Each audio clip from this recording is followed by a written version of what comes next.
Dengan melepas ikat pinggangnya, wanita ini ingin mengambil sebuah benda yang terapung di tengah lautan itu.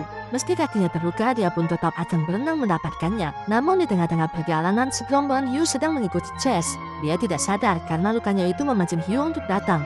Ketika Chess sedang asik berenang, dia seketika panik.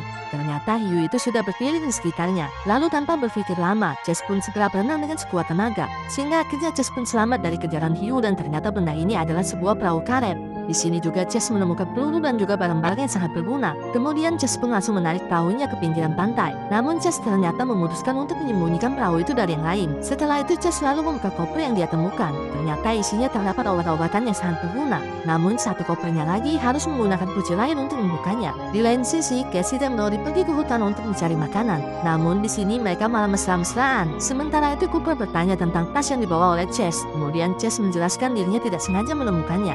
Di dalamnya terdapat seperti sebuah perangko dan juga permen karet bertuliskan angka 39. Namun Chess meminta untuk merahasiakannya dari yang lain. Ketika Chess kembali, terlihat badai akan datang. Lalu Brody pun menyarankan pada mereka untuk pindah ke dalam hutan dekat air terjun. Namun tentu saja Cooper menolaknya, sehingga terjadilah perkelahian di antara mereka, di mana satu sama lain saling memukul. Dan akhirnya Brody pun pergi sendirian ke lokasi di tengah hutan. Tidak lama setelah itu, badai pun datang. Karena tidak ada pilihan lain, dengan terpaksa Chess mengajak mereka untuk berlindung di dalam perahu karet. Yang tentu saja hal itu membuat mereka merasa penasaran.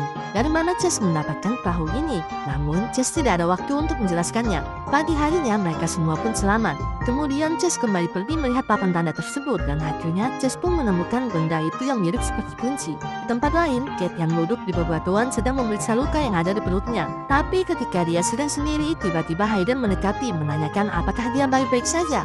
Kate menceritakan bahwa sewaktu dia di hutan bersama Brody, sesuatu hal telah terjadi. Brody memanfaatkan hal itu untuk memaksa dirinya berhubungan layaknya suami istri.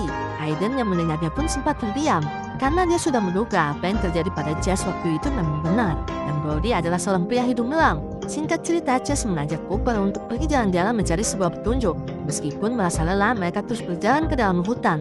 Sampai akhirnya tanpa diduga-duga mereka berhasil menemukan sebuah bangunan besar mirip seperti hotel. Tentu mereka sangat senang dan berniat akan tinggal di tempat ini. Sementara di pantai, Blair masih melawat Donovan yang mulai membaik. Tidak lama, Cooper dan Chess pun datang.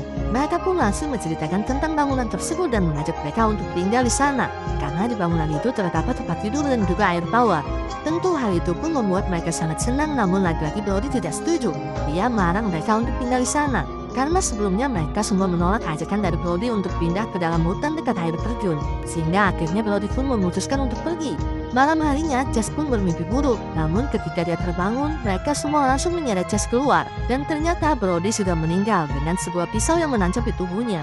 Di sini mereka semua menuduh Chess sebagai pelaku, karena pisau tersebut selalu dibawa oleh Chess. Meskipun Chess berusaha menjelaskannya, namun mereka semua tidak percaya. Sehingga akhirnya terjadilah perkelahian antara Chess dan mereka semua. Chess berusaha untuk menghadapi dengan semampunya, tapi seketika saja sebuah kayu menghantam Chess sehingga dia pun pingsan. Namun anehnya ketika Chess terbangun, ternyata dia sudah berada di sebuah ruangan dan tubuhnya tidak dapat bergerak terperangkap di kursi itu. Nah guys, bagaimana kisah ini selanjutnya? Saksikan next